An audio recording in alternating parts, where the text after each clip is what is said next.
Selamat pagi teman-teman dan Pak Yosi.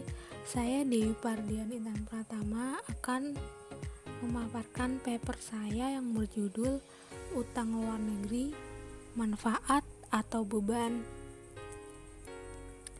Dalam proses pelaksanaan pembangunan ekonomi di suatu negara, tidak bisa lepas dari pembiayaan bersumber dari penerimaan luar negeri maupun dalam negeri. Penerimaan dalam negeri itu seperti pajak, laba BUMN, dan hasil pengelolaan sumber daya. Sedangkan penerimaan luar negeri seperti utang atau pinjaman, bantuan, dan hibah bisa dari negara lain ataupun dari lembaga Bank Dunia, IMF, ADB, dan sebagainya. Utang luar negeri merupakan suatu fenomena yang wajar dan umum bagi negara dunia ketiga, sebab penerimaan yang diterima dari dalam negeri tidak cukup memadai untuk membiayai banyaknya program dan proyek pembangunan suatu negara.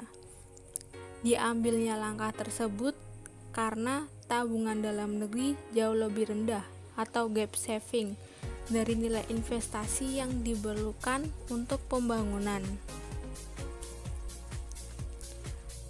Dan ini untuk mengejar ketertinggalan ekonomi dari negara maju menjadi langkah yang mutlak diperlukan dengan meningkatkan pertumbuhan ekonominya. Karena partisipasi swasta domestik yang masih relatif lemah dalam pembangunan ini, pemerintah dalam perannya harus menjadi penggerak pembangunan ekonomi. Dan utang luar negeri menjadi upaya dan strategi yang diambil oleh pemerintah ini. Namun, apabila utang tidak dikelola secara hati-hati, dapat menimbulkan permasalahan keuangan negara. Masalah ini muncul di Indonesia pada saat terjadi krisis tahun 98.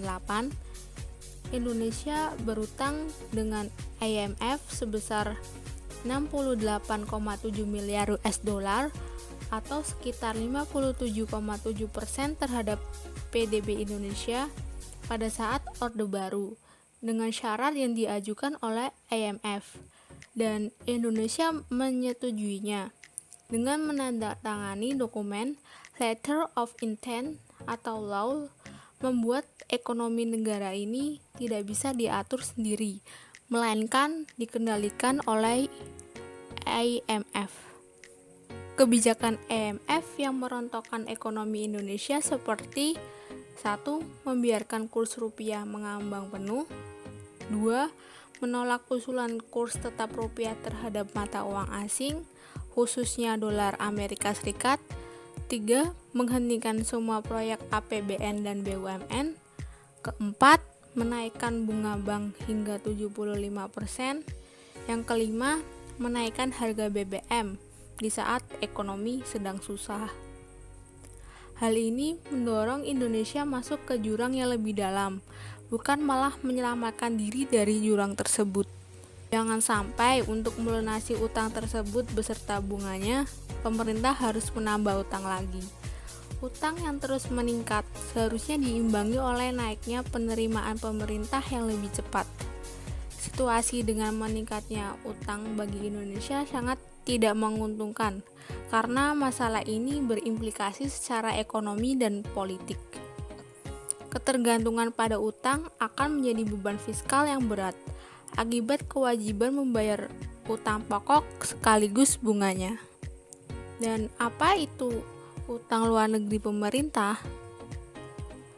Menurut Kementerian Keuangan dan Bank Indonesia, utang luar negeri pemerintah itu adalah utang yang dilakukan oleh pemerintah pusat, terdiri dari utang bilateral antar dua negara, multilateral, diterbitkannya surat berharga negara yang dimiliki oleh bukan penduduk, fasilitas kredit ekspor, komersial, dan leasing. Ada beberapa macam utang negara. Yang pertama, deadweight debt dan reproductive debt. Deadweight debt itu utang yang tanpa jaminan, sedangkan reproductive debt utang dengan jaminan kekayaan negara yang berutang dengan nilai yang besarnya sama. Yang kedua, utang paksa dan utang sukarela. Yang ketiga, utang dalam negeri dan luar negeri.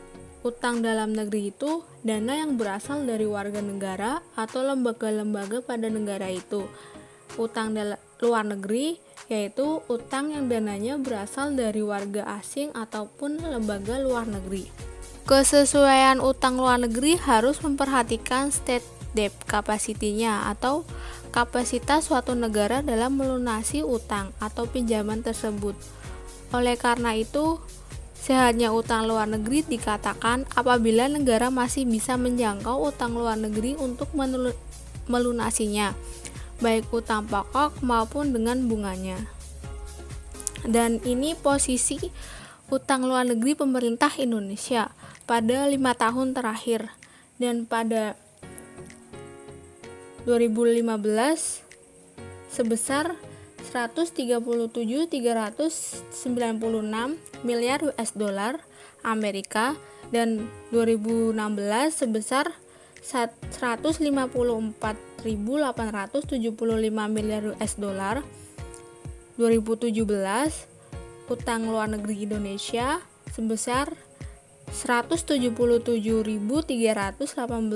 miliar US dollar, dan selanjutnya 2018 sebesar 180.662 miliar US dollar, dan selanjutnya tahun 2009 sebesar 186.220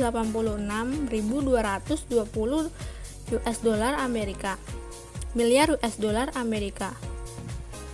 Negara kreditor di Indonesia yang mendominasi yaitu Singapura sebesar 64.064 miliar US dollar. Yang kedua Jepang sebesar 29.910 miliar US dollar. Yang ketiga Amerika Serikat sebesar 21.237 miliar US dollar. Selanjutnya, lembaga keuangan dunia seperti IBRD sebesar 17.000,7 miliar US dollar. Yang kedua, IDB sebesar 10,1 miliar US dollar. Yang ketiga, IMF sebesar 2,7 miliar US dollar. Yang keempat, IDB sebesar 1,2 miliar US dollar.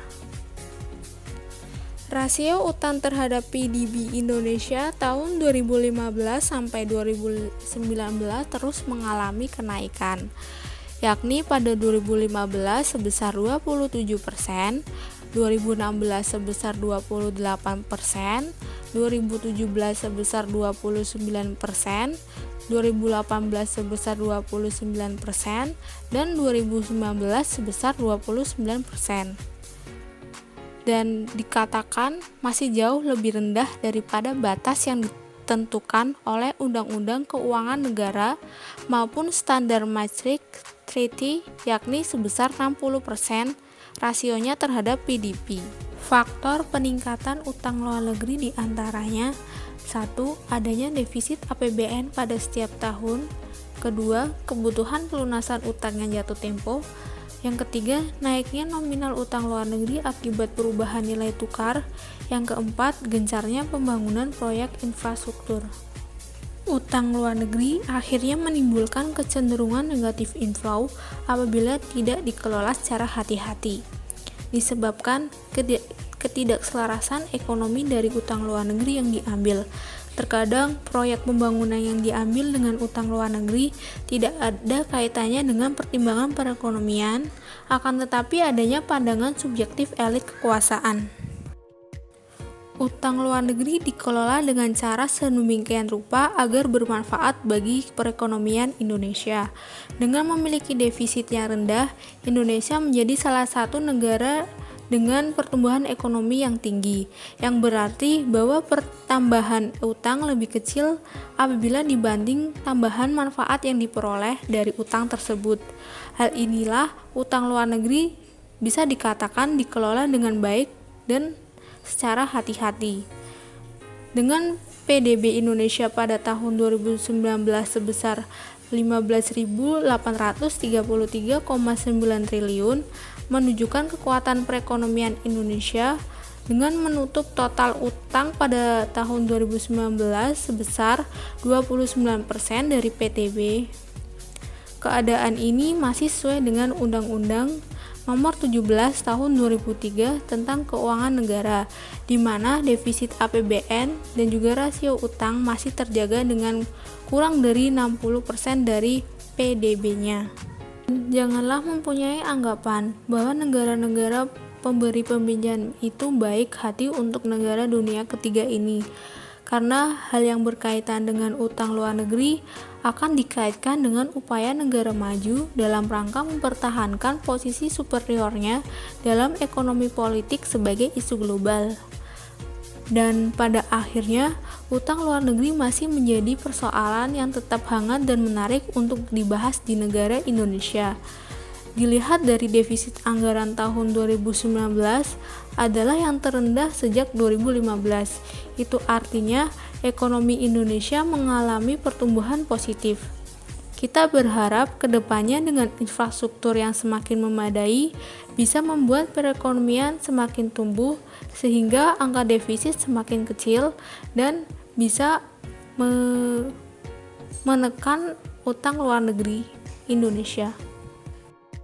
Sekian paparan dari saya, mohon maaf apabila terdapat kesalahan, dan teman-teman stay safe di rumah dan jaga jarak. Terima kasih.